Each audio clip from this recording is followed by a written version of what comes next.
person gazing into the sky on a clear night would look up in awe at the stars piercing the darkness. Such a breathtaking sight would naturally lead one to wonder, how did this universe, which we call home, get its start? And what are the laws that govern it?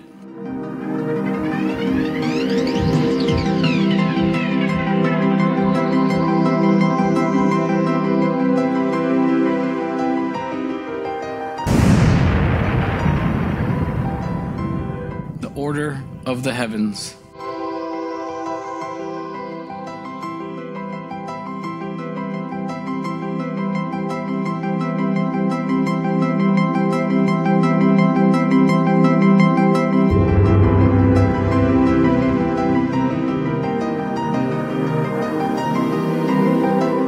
How the universe began is a question that has fascinated people throughout the ages.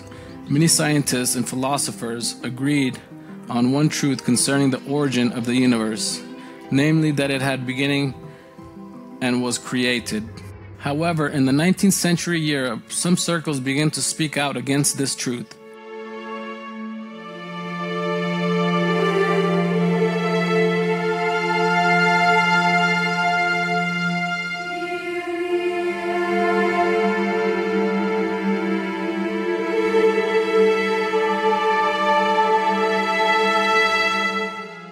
What lay at the basis of their opposition was a dogma originally put forth by a number of Greek philosophers, a philosophical tradition known as materialism. This philosophical system considers matter, without basing this claim on any scientific grounds, to be the absolute basis of existence, rejecting the existence of anything else. 19th century materialists, under the influence of certain ancient Greek philosophers, wanted to carry this dogma into astronomy, and so they claimed that the universe had no beginning and had in fact existed for all eternity. In this way, they also denied the existence of a creator.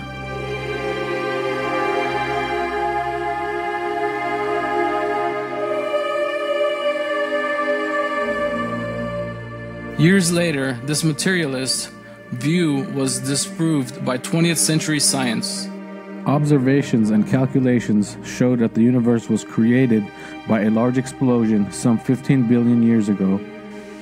The world of science came to accept the fact that the universe had been created. Science finds God, trumpeted the cover of a famous magazine.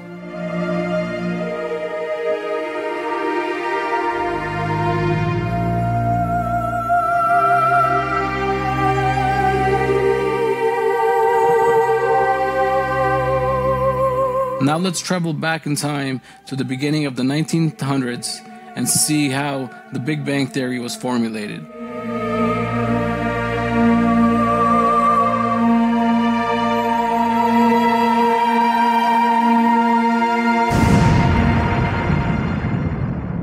Science discovers creation. In 1922, the Russian physicist Alexander Friedman produced computations showing that the structure of the universe was not static, and that even a tiny impulse might be sufficient to cause the whole structure to expand or contract according to Einstein's theory of relativity. In fact, Albert Einstein, judging from the calculations he made in the field of theoretical physics, had concluded that the universe could not be static. However, he put his findings aside as not to oppose the then prevailing idea of a static and infinite universe. He would later call this withdrawal as the biggest blunder of his life.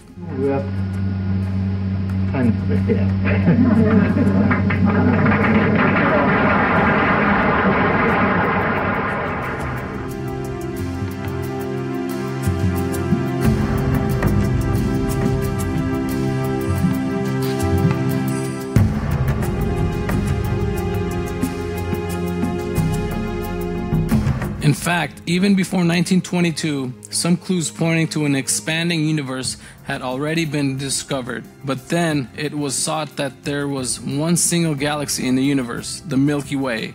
But in 1912, American astronomer Vesto Melvin Slipher observed a nebula, a part of a galaxy, in other words, and used the wavelength measurements of the light emitted by this nebula. The wavelength shifts showed that the nebula was moving away. However, due to the primitive scientific level of the time, no one could properly interpret this precious information.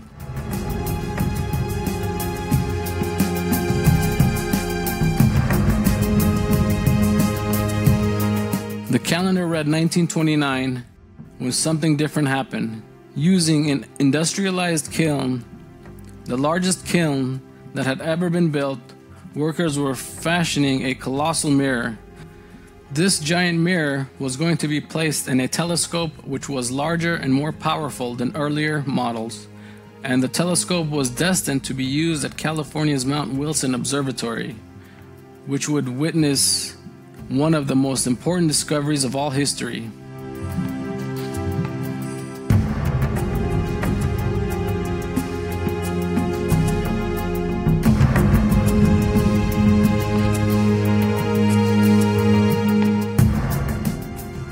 Edwin Hubble, a prominent astronomer of the time, was the person behind this great discovery. Hubble had earlier discovered galaxies outside of our own Milky Way and so revolutionized humanity's view of the universe. That year, he made another great discovery with this new telescope at Mount Wilson Observatory. Through months of observations, he came to notice that the light from the galaxies was red-shifted. This red color had a physical significance. According to the laws of physics, the spectrum of a light source that is moving away from the point of observation gradually shifts to red. Therefore, this observation pointed to a fact that was unknown before that time. All the galaxies in space are moving away from our own. This discovery came like a bombshell in the world of science. Soon, science was going to confirm a very important reality. Hubble was on the brink of making yet another important discovery. The galaxies were moving away not only from us, but also from each other. The distance between galaxies was growing all the time.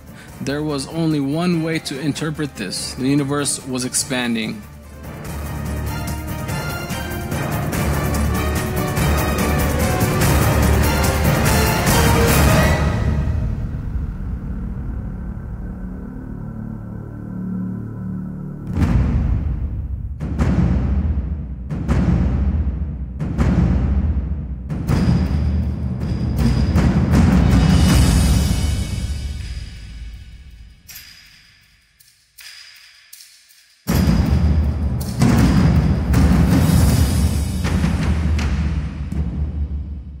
So, taking together the observations and theoretical calculations of Hubble that we have just seen and observed expansion of the universe, what did all this mean? In order to better understand how the universe is expanding, we should try picturing the entire universe as a surface of a balloon that we are inflating. On this balloon, we've drawn a number of equidistant dots. As the balloon gets bigger, the dots on the balloon get farther and farther away from each other. This shows that the further we go back in time, back all the way to the very beginning, eventually we see that the universe was nothing but a single point. Calculations show that this single point had zero volume and infinite density. In science, a point with zero volume means nothingness. The universe came into being with the explosion of this point. Scientists call this explosion the Big Bang. The Big Bang shows that the universe was made from a non-existent state. In other words, it was created. Next, we'll see how these scientific facts were actually laid out long time ago in the Quran.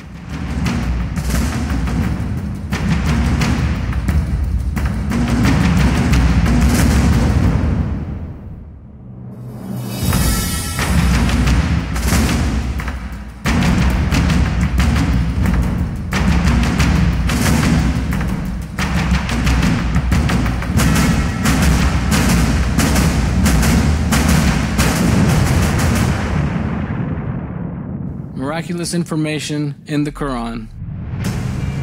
In fact, these truths about the origin of the universe were revealed to humanity some 14 centuries before Hubble's discovery. During a time when astronomy hardly existed, In the Quran, which God sent people as a guide, he maintained that the universe had been created from nothing. I seek refuge in God from the accursed Satan. He is the originator of the heavens and earth.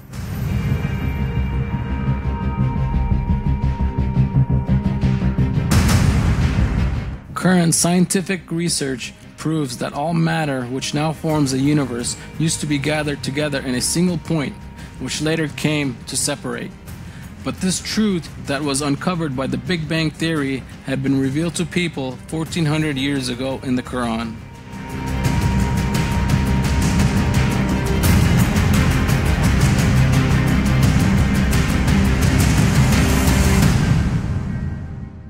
Do those who are disbelievers not see that the heavens and earth were sewn together, and then we unstitched them?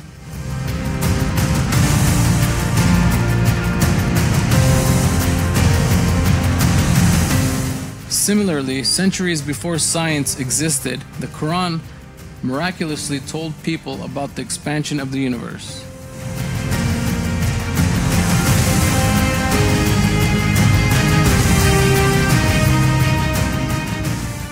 It is we who have built the universe with our creative power, and verily, it is we who are steadily expanding it.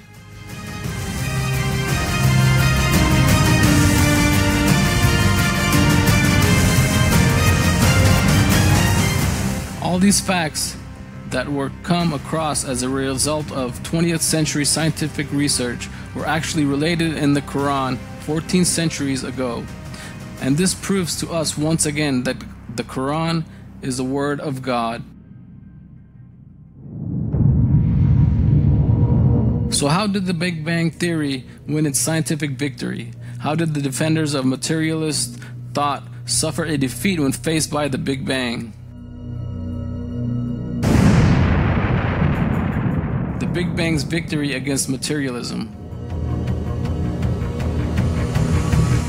The Big Bang demonstrated clearly to the scientific world that the universe was created by God out of nothingness.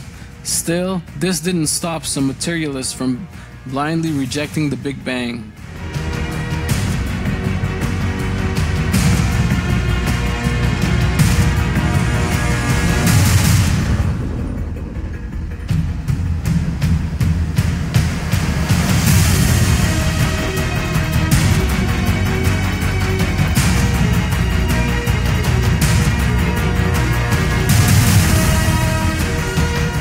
Arthur Eddington, a leading materialist physicist, explained the reason for this resistance is as follows. Philosophically, the notion of an abrupt beginning to the present order of nature is repugnant to me.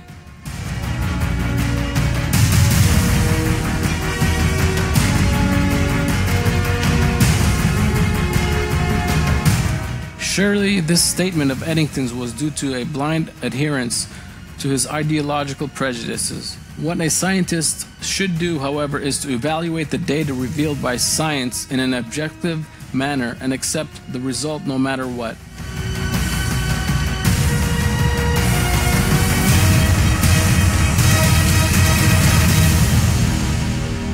Famous British astronomer Sir Fred Hoyle was also very much disturbed by the Big Bang Theory. In the middle of the century, Hoyle came up with his own countering idea, the steady-state theory. This theory was not so different from the static universe theory that had enjoyed wide currency in the 19th century. The steady-state theory, just like 19th century materialism, maintained the false claim that the universe had always existed and possessed infinite size. The theory's real aim was to support materialist philosophy, and it was just the opposite of the Big Bang Theory, which scientifically explains the creation of the universe.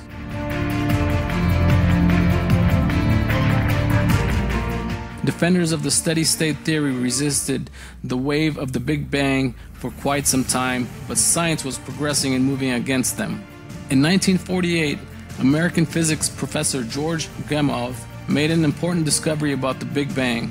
According to Gamow's calculations, there should be a certain amount of radiation present in the universe, a remnant of the huge explosion. This radiation should be spread evenly throughout the entire cosmos. The evidence needed to verify his calculations was long in coming. In 1965, researchers Arno Pizzias and Robert Wilson jointly discovered this radiation. This radiation, which they call the cosmic background radiation, was spread equally wherever they looked in the universe. It was soon realized that this radiation is the relic of the Big Bang, still reverberating since the first moments of that great explosion. Penzias and Wilson share the Nobel Prize for this seminal discovery. Arno Penzias had this to say about this extraordinary event. Astronomy leads us to a unique event, a universe which was created out of nothing.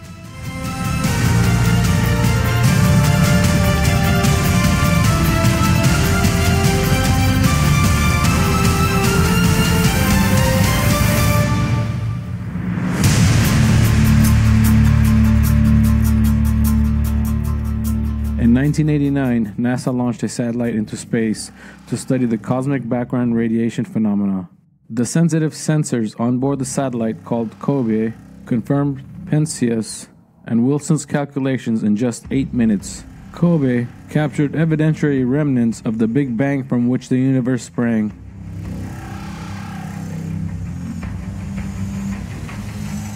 This revelation, which was hailed as a discovery of the century, constituted direct evidence of the Big Bang.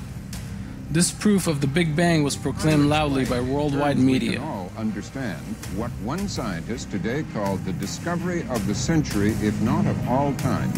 Those were the words of British physicist Stephen Hawking. Astronome du monde entier, c'est surtout la confirmation de la théorie du Big Bang, quelques poussières d'étoiles pour une brève histoire. On Close Up this morning, a look at the handwriting of God.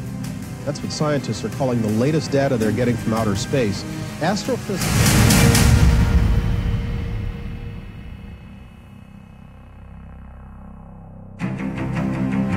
Further confirmation of the data obtained by COBE came from subsequent studies. One such study was the data received in 2000 from observation balloon known as Boomerang, launched in 1998.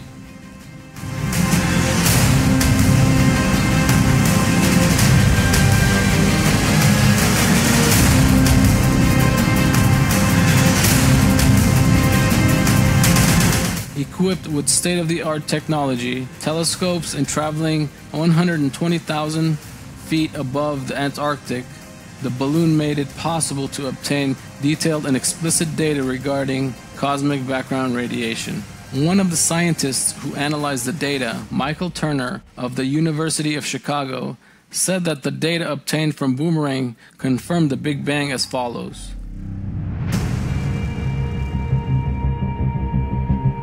The Big Bang framework and Einstein's general relativity have passed a major new test.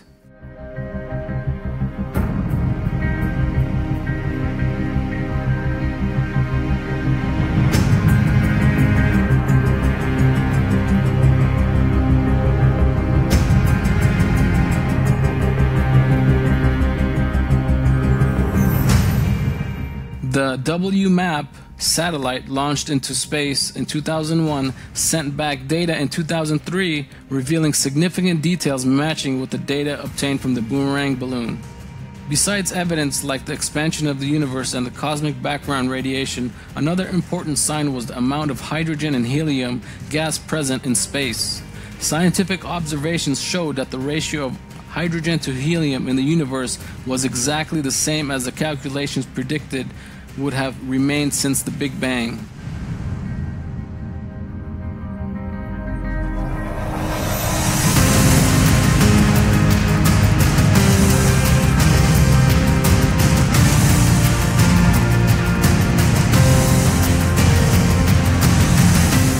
High levels of hydrogen in the stars still burning in the universe constituted still more evidence for the Big Bang.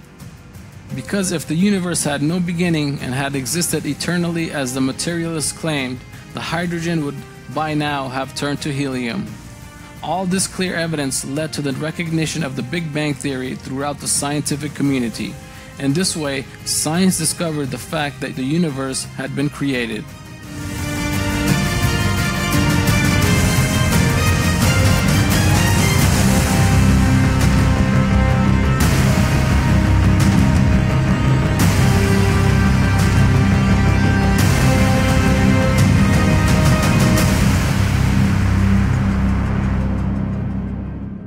Dennis Sciama, who defended the steady-state theory along with Fred Hoyle for many years, told about how he felt about the evidence for the Big Bang in the following lines.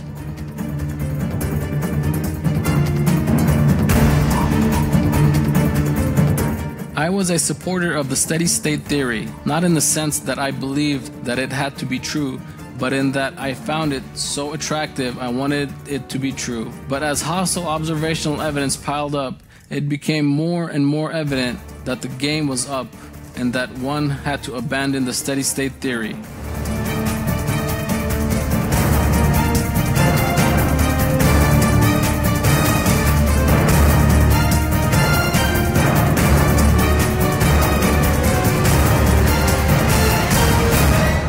With the scientific victory of the Big Bang, the dogmatic concept of matter, which has existed for all eternity, went into the dustbins of history. Science discovered that matter had a beginning and that it had been created by God out of nothingness. This proves the existence of a creator, a truth which was denied by the materialists.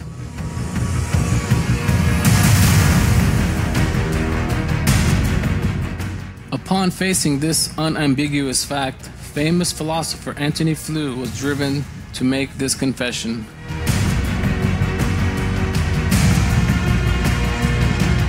Notoriously, confession is good for the soul. I will therefore begin by confessing that the atheist has to be embarrassed by the contemporary cosmological consensus, for it seems that the cosmologists are providing a scientific proof that the universe had a beginning.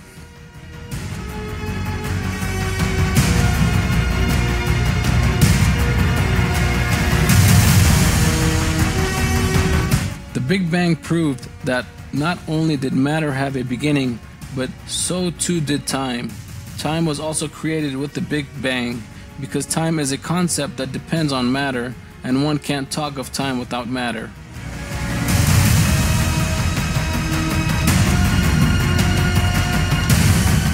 This fact also showed scientists that the matter and time have been created by God, who is not bound by these notions and rules over all things. American astrophysicist Hugh Ross, the author of The Creator and the Cosmos, wrote,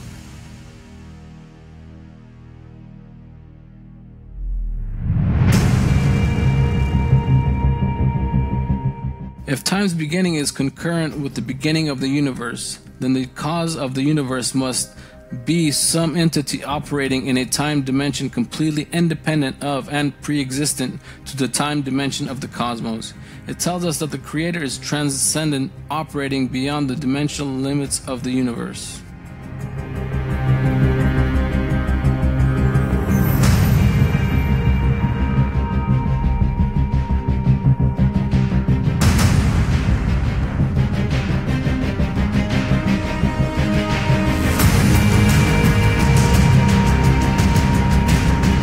Many scientists who studied the scientific evidence without prejudice accepted the existence of all-powerful God. So how did the scientists discover the fine balance in the universe? How was the miraculous balance in the universe actually formed?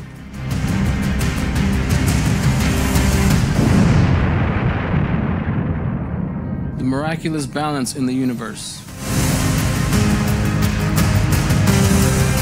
Modern science proved not only that the universe was created from nothing, but it also showed that every single detail was part of a flawless order. Today's discoveries prove that the universe was not formed by mere chance, as the materialists claim. On the contrary, the entire universe is the perfect creation of God. One of the aims of the universe's divine balance was to create the most favorable conditions for human beings. Astrophysical observations show that the universe's expansion rate, the Earth's location in the Milky Way galaxy, the wavelength of light from the sun, the viscosity value of water, the distance between the Earth and the Moon, the ratio of the atmospheric gases, and many other factors were set to form the ideal conditions for human beings. This balance is so delicate that even minor changes in these ratios would have rendered the world unlivable. Our world, would have been a dead planet. Astronomers and theoretical physicists call the astonishing balance the fine-tuning, and with each passing day, more evidence for this fine-tuning is being discovered. Seeing this reality, many scientists, even those who harbored materialist prejudices, have accepted that there is a grand order and balance in the universe, and that this in turn proves creation.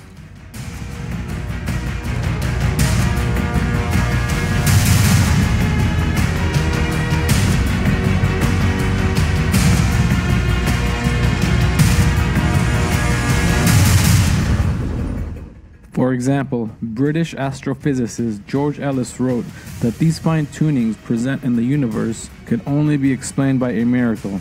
In other words, through divine creation. Amazing fine-tuning occurs in the laws that makes this complexity possible. Realization of the complexity of what is accomplished makes it very difficult not to use the word miraculous without taking a stand as to the ontological status of the word. And Professor John O'Keefe, an astronomer working for NASA, had this to say: "If the universe had not been made with the most exacting precision, we could never have come into existence. It is my view that these circumstances indicate the universe was created for man to live in." In conclusion, now, after long centuries of materialist deception, today the world of science has clearly seen the existence of God, the splendid balance of the Big Bang, the great order that was formed following this explosion. All this is coming up.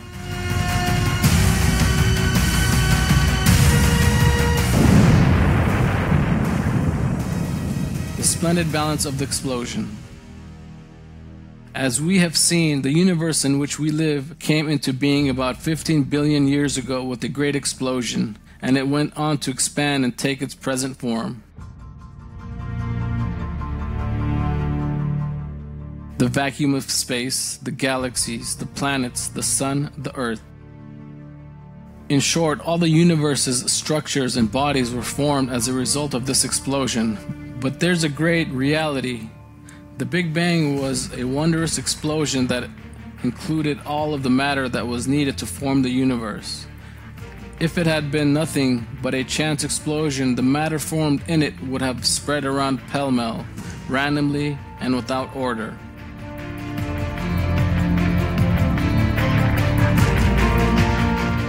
But that didn't happen. The matter spread through the vacuum of space and formed the galaxies, stars, and star systems according to a definite plan. In the end, an extremely systematic and orderly universe was formed. This was an astonishing concept for many scientists, because all explosions destroy order by breaking it up into pieces. All explosions have a destructive impact. Therefore, the formation of this flawless order following the Big Bang could only be explained through a miracle, as the late astrophysicist Alan Sandage stated. I find it quite improbable that such order came out of chaos. God, explanation for the miracle of existence, why there is something instead of nothing. This great miracle brought together the atoms in a certain way, forming the universe and the perfect balance between billions of galaxies and trillions of stars and other celestial bodies. It is God, the all-wise and the all-powerful, who performed this miracle and showed it to us. God says in a verse of the Quran, I seek refuge in God from the accursed Satan. He to whom the kingdom of the heavens and earth belongs. He has no partner in the kingdom. He created everything and determined it most exactly.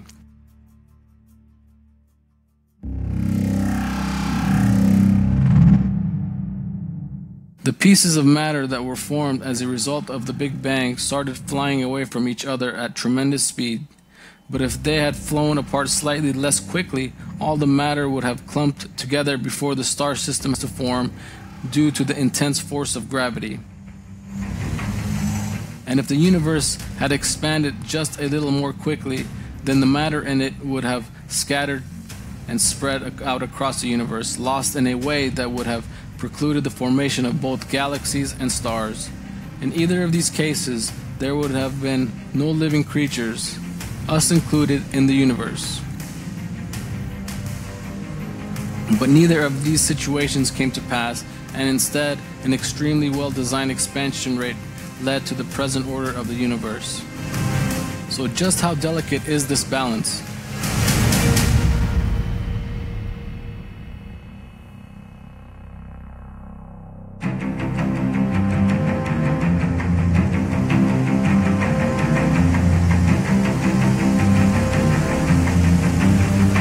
Professor Stephen Hawking, one of the leading physicists of our age, wrote in his famous book, A Brief History of Time,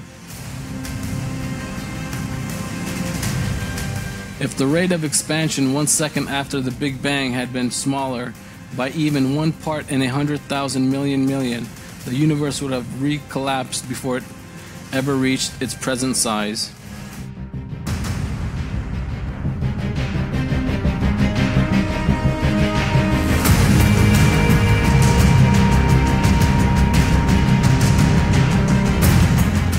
A well-known scientific journal compared the beginning of the universe to placing a pencil on its pointed tip in such a way that it would stay in this position even after 1 billion years had passed.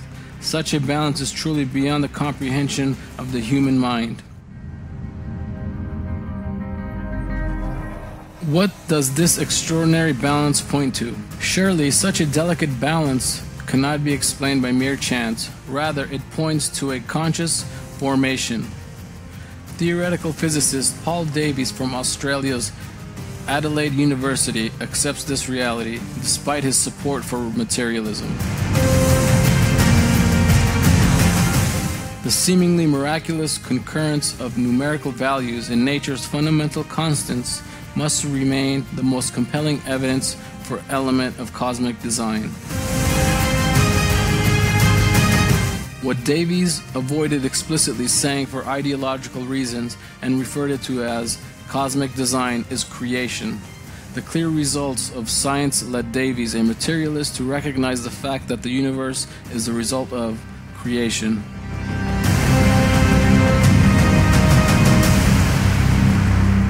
American astronomy professor George Greenstein made a similar remark in his book, The Symbiotic Universe. As we survey all the evidence, the thought insistently arises that some supernatural agency, or rather agency, must be involved.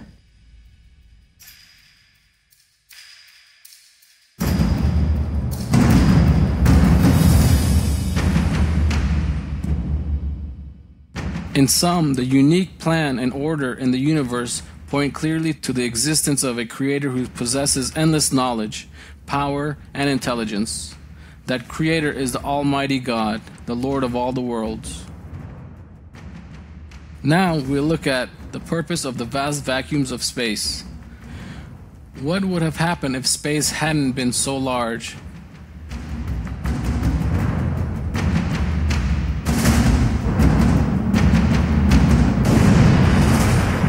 The vast vacuums of space. The distances between bodies in the universe are staggeringly large when compared to the distances on the Earth. The longest distance we can travel on Earth itself is 15,000 kilometers. The Sun, a body we feel is quite close to us, is 10,000 times farther away than that distance, fully 150 million kilometers away from our globe. Distances longer than this are measured using units called light years. This is the distance that light travels over the space in a year, adding up to 9,460,000,000,000 kilometers. The Andromeda Galaxy, the closest neighbor to our Milky Way, lies 2 million light years away from us. The universe itself contains some 100 billion more galaxies, and from this we can see that it is beyond the capacity of our minds to imagine the vast distances that the universe encompasses.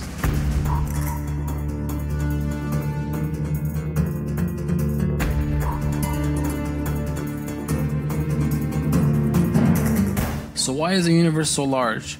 Scientists who sought an answer to this question found that the size of the universe was another astonishing number. The vast distances between these bodies actually make the orbits of the planets stable. Calculations have shown that if these distances had been just a little larger, the gravitational force between the stars would have made the orbits unstable, leading to bodies veering from their ordinary paths. Similarly, if the distances had been just a little shorter, the heavy elements that are hurled into the universe through supernova explosions would have fallen on other stars and planets only very rarely, so the Earth would have been deprived of the elements essential for life. In conclusion, the calculations done on this subject revealed an important truth. The distances between the stars which currently exist are ideal for the existence of a planetary system like our own.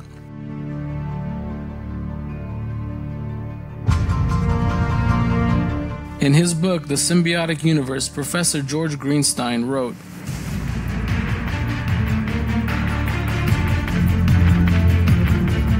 "Had the stars been somewhat closer, astrophysics would not have been so very different.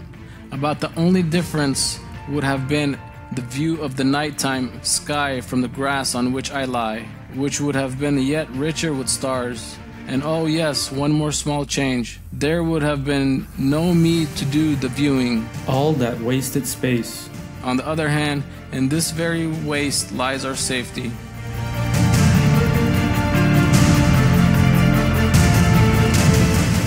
Another use of the great distances between galaxies is to prevent giant bodies wandering through the universe from colliding with each other. If the universe was not so large, the giant meteors moving to and fro in the universe could have hit the Earth and all life on our planet could have perished.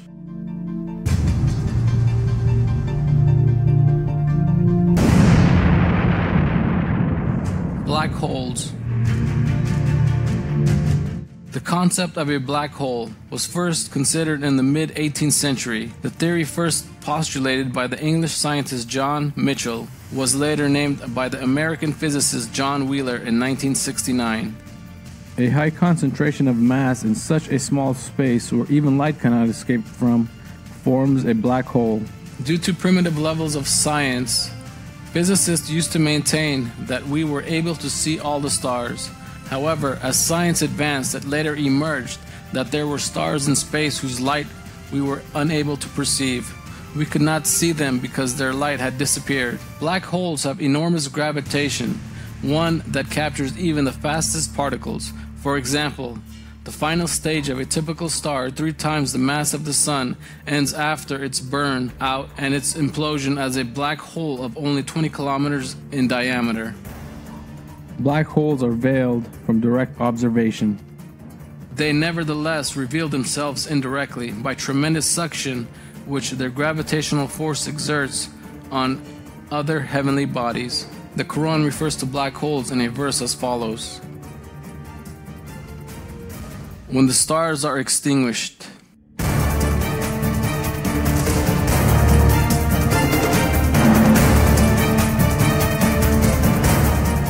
all these astonishing bodies and balances show that the distances between the celestial bodies are ideal for human life to exist. These vast distances were not formed randomly. God created them with a certain aim.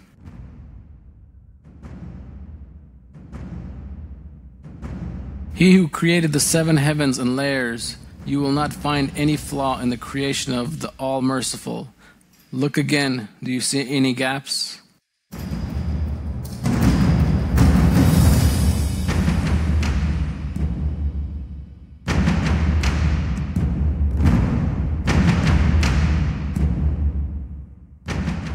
The information you've seen in this film has demonstrated some important truths.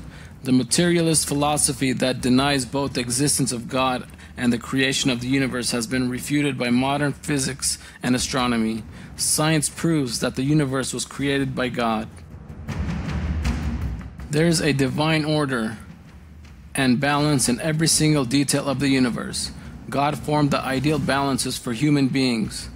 God, the owner of endless knowledge, power, and wisdom, created the entire universe, and our duty is to recognize and appreciate this wondrous creation as is due. For in the Quran, God addresses to people in these words: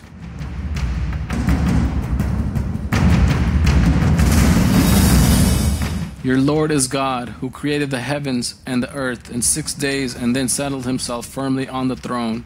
He covers the day with the night, each pursuing the other urgently, and the sun and the moon and stars are subservient to his command.